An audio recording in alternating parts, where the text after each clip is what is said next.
ನಮ್ಮ ಪಕ್ಷದ ಅಧ್ಯಕ್ಷರು ಡಿ ಕೆ ಶಿವಕುಮಾರ್ ಅವರೇ 200 ಬಸ್ ಬಂದಿದ್ರು ಅಂತ ಅಪ್ರಿಸಿಯೇಟ್ ಮಾಡಿದ್ದಾರೆ. ರಾಹುಲ್ ಗಾಂಧಿ ಅವರು ನಮ್ಮ ರಾಷ್ಟ್ರೀಯ ನಾಯಕರು ಅವ್ರ ಮೇಲೆ ಬೆಂಬಲಿಸಿದ್ದೀವಿ. ಏನಂದ್ರೆ ಸಿದ್ದರಾಮಯ್ಯ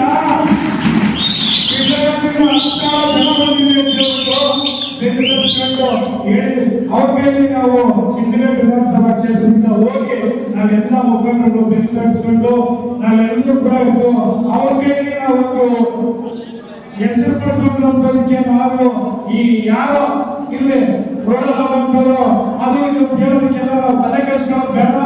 ನಮ್ಮ ಏನು ಕಾನ್ಸಂಟ್ರೇಷನ್ ಪಕ್ಷ ಸಂಘಟನೆ ಮಾಡೋಣ, ಪ್ರತಿ ಬೂತ್ ಹೋಗೋಣ, ಎಲ್ಲ ಬರೋಣ. ಗ್ರಾಮ ಪಂಚಾಯತಿಗಳು, ಜಿಲ್ಲಾ ಪಂಚಾಯತಿ, ತಾಲೂಕ್ ಪಂಚಾಯತಿ, ನಗರದಲ್ಲಿ ನಗರಸಭಾ ಚುನಾವಣೆ ಗೆದ್ದು ಯಾರು ಹೇಳಿದ್ರೆ ಅವ್ರಿಗೆ ಮುಖಭಂಗ ಮಾಡೋ ಕೆಲಸ. ಕಾಂಗ್ರೆಸ್ ಪಕ್ಷ ನಮ್ಮ ಕರ್ನಾಟಕದಲ್ಲಿ ಸುಭದ್ರವಾಗಿದೆ. 2023ರಲ್ಲಿ ನಾವೇ ಅಧಿಕಾರ ನಡೆಸಿದ್ದೇವೆ.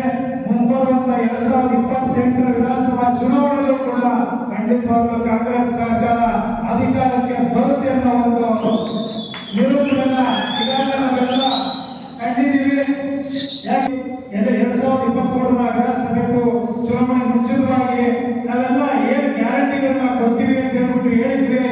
ಆ 5 ಗ್ಯಾರಂಟಿಗಳನ್ನ ಇವತ್ತು ಸಮರ್ಪಕವಾಗಿ ಎಲ್ರಿಗೂ ಒದಗಿಸೋದಕ್ಕೆ ನಾವೆಲ್ಲರೂ ಕೂಡ ಇವತ್ತು ಏನು ಮಾತು ಕೊಟ್ಟಿದ್ವಿ ಆ ಮಾತನ್ನ ಉಳಿಸ್ಕೊಂಡಿದ್ದೀವಿ. ಹಾಗಾಗಿ ಜನರಲ್ಲೆಲ್ಲರಲ್ಲೂ ಕೂಡ ಇವತ್ತು ಒಂದು ನಂಬಿಕೆ ಬಂದಿದೆ.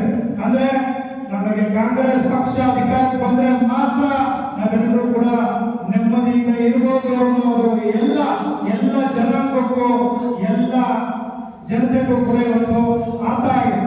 ಹಾಗಾಗಿ ಎಐಸಿಸಿಯ ಹಿರಿಯ ನಾಯಕರು ರಾಹುಲ್ ಅವರ ಒಂದು ನೇತೃತ್ವದಲ್ಲಿ ಇವತ್ತು ಕೆ ಹರಿಪ್ರಸಾದ್ ಅವರಿಗೆ ಪಕ್ಷದ ಅಧ್ಯಕ್ಷರ ಸ್ಥಾನ ಇವತ್ತು ಕೊಟ್ಟಿದ್ದಾರೆ. ಆ ಒಂದು ಅಧ್ಯಕ್ಷರ ಸ್ಥಾನದ ಪದಗ್ರಹಣ ಕಾರ್ಯಕ್ರಮನ ಇದೇ ಭಾನುವಾರ ಅಂದ್ರೆ 21ನೇ ತಾರೀಕು ಭಾನುವಾರ ದಿನ ಅರಮನೆ ಮೈದಾನದಲ್ಲಿ ಸುಮಾರು ಲಕ್ಷಾಂತರ ಜನ ಸೇರಿ ಅವರಿಗೆ ಪಕ್ಷದ ಜವಾಬ್ದಾರಿನ ವಹಿಸಬೇಕು ಅಂತ ತೀರ್ಮಾನ ಮಾಡಿ ನಾವೆಲ್ಲರೂ ಕೂಡ ಆ ಕಾರ್ಯಕ್ರಮಕ್ಕೆ ಹೋಗಬೇಕಾಗಿದೆ. ಈ ಒಂದು ವ್ಯವಸ್ಥೆ ಮಾಡಿದ್ದೀವಿ. 100 ಬಸ್ಸುಗಳ ವ್ಯವಸ್ಥೆ, ಪ್ರತಿ ಪಂಚಾಯತಿಗೆ 2 ಬಸ್ಸು, ವಾರ್ಡಲ್ಲಿ ಶಿಕ್ಷಣ 32 ವಾರ್ಡಲ್ಲಿ 1 ಬಸ್ ವ್ಯವಸ್ಥೆ ಮಾಡಿ ಕಾರ್ಗಳಲ್ಲಿ ಬರುತ್ತಾರೆ. ಮುಖಂಡರೆಲ್ಲ ಕಾರ್ಗಳಲ್ಲಿ ಬರ್ತಾರೆ. ಈಗ ಕೆಲವು ಕಾರ್ಯಕರ್ತರು, ಕಾಂಗ್ರೆಸ್ ಅಭಿಮಾನಿಗಳು ಎಲ್ಲರೂ ಕೂಡ ನಮ್ಮ ಡಿಕೆಯವರ ಸ್ವೇರಿಂಗ್ ಕಾರ್ಯಕ್ರಮ ಹೋಗಕ್ಕಾಗಲಿಲ್ಲ. ಹಾಗಾಗಿ ಅವರು ಕೂಡ ನಿಂತಾರೆ.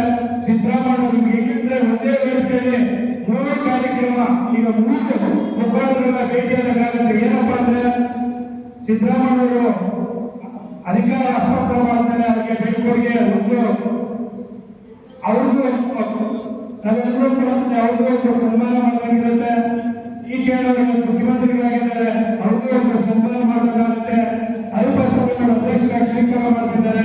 ಒಂದೇ ವೇದಿಕೆಯಲ್ಲಿ 3 ಜನರನ್ನ ಹೋಗಿ ನಾವು ಸನ್ಮಾನಿಸಿ ಆ ಒಂದು ಕಾರ್ಯಕ್ರಮದಲ್ಲಿ ಏನು ಡಿ ಕೆ ಶಿವಕುಮಾರ್ ಮಾತನಾಡಿದ್ದೀವಿ. ಆ ಒಂದು 7,000 ಜನ ಬರ್ತೀವಿ ಅಂತ ನಾವು ಇನ್ನೂ ಹೆಚ್ಚಿನ ಜನ ಹೋಗಿ ಅವರಿಗೆ ನಾವು ನಮ್ಮ ನಂಬಿಕೆನ ಉಳಿಸ್ಕೊಳ್ಳುವಂತ ಕೆಲಸ ಮಾಡೋಣ ಅಂತ ಇಡೀ ಕ್ಷೇತ್ರದಲ್ಲಿ ಕಾಂಗ್ರೆಸ್ ಪಕ್ಷವನ್ನ ಬಲಿಷ್ಠ ಮಾಡತಕ್ಕಂಥ ಕೆಲಸ ಆಗ್ತಾ ಇದೆ. ಈ ತರ ಒಂದು ಒಳ್ಳೆ ಒಂದು ತೀರ್ಮಾನವನ್ನು ಮಾಡಿ ಈ ಕ್ಷೇತ್ರದಲ್ಲಿ ಕಾಂಗ್ರೆಸ್ ಪಕ್ಷಕ್ಕೆ ಅವರದಂತ ಒಂದು ಕೊಡುಗೆಗಳನ್ನು ಕೊಟ್ಕೊಂಡು ಪಕ್ಷ ಬಲಿಷ್ಠ ಮಾಡತಕ್ಕಂಥ ಎಲ್ಲ ಕಾರ್ಯಕರ್ತರ ಬಂಧುಗಳು ಕೆಲವು ಹಿರಿಯ ರಾಜಕಾರಣದಲ್ಲಿ ಏನು 34 ಪಂಚಾಯತಿ ಇದೆ, ಎಲ್ಲರನ್ನೂ ಮುಕ್ತವಾದಂತಹ ಒಂದು ಅವಕಾಶ ಈ ಸಭೆ ಮುಖಾಂತರ ಕೊಡ್ತಾ ಇದ್ದೀವಿ. ನಾನಂತೂ ಇಷ್ಟ ಇಲ್ಲ, ಹೋಬಳಿ ವೈರಾಗಲಿ ಪಂಚಾಯತಿ ವೈರಾಗಲಿ ನಿಮ್ಮ ಅನಿಸಿಕೆಗಳನ್ನ ಈಗ ಅವರಿಗೆ ತಿಳಿಸ್ತಾ ಈ ಒಂದು ಕಾರ್ಯಕ್ರಮ ಪೋಸ್ಟ್ಪೋನ್ ಮಾಡಿ, ಅಂದ್ರೆ ಮುಂಬಡ್ತಿಯಾಗಿ ದಿನಾಂಕಗಳನ್ನ ಪೋಸ್ಟ್ಪೋನ್ ಮಾಡಿ. ಕೆಲವು ನಾಯಕರಲ್ಲಿ ಗೊಂದಲಗಳು ಆಯಿತು, ಕೆಲವು ಕ್ವಶನ್ ಕೇಳಿದ್ರು.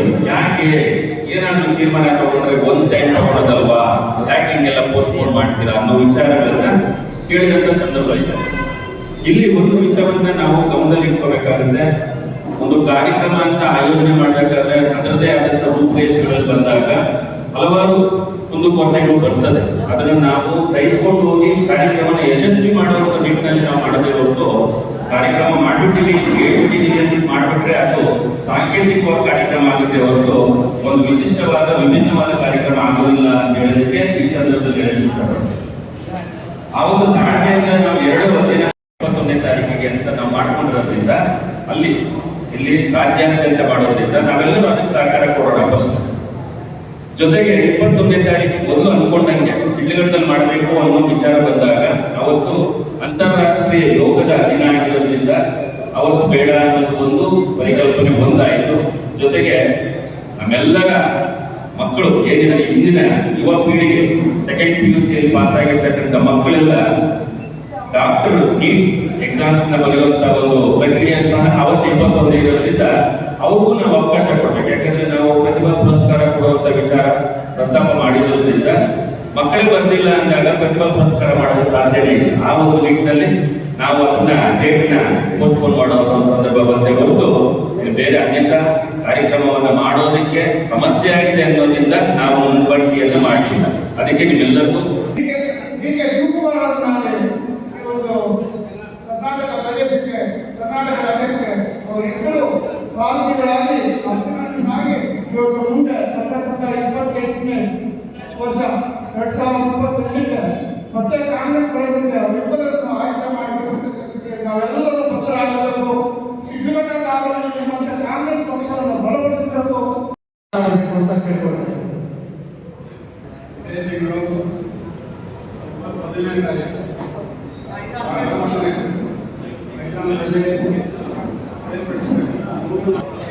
ಸ್ವಾತಂತ್ರ್ಯ ಸಮಾರಂಭದ ವ್ಯವಸ್ಥೆಯ ಕೆಲಸಗಳಿಗೆ ಸಿಗ್ತಾ ಇಲ್ಲ. ಇದರಿಂದ ಅನೇಕ ವರ್ಷ ನೋಡ್ತೀವಿ ಹೋಗುವ ಕಾರ್ಯವನ್ನು ಅನಿತಾಬೇಡ ಎಷ್ಟು ಜನ ಓಡ್ತಾರೆ ತಕ್ಕಾಗಿ ಬಸ್ ಓಡಿಸ್ತಾ ಇತ್ತು.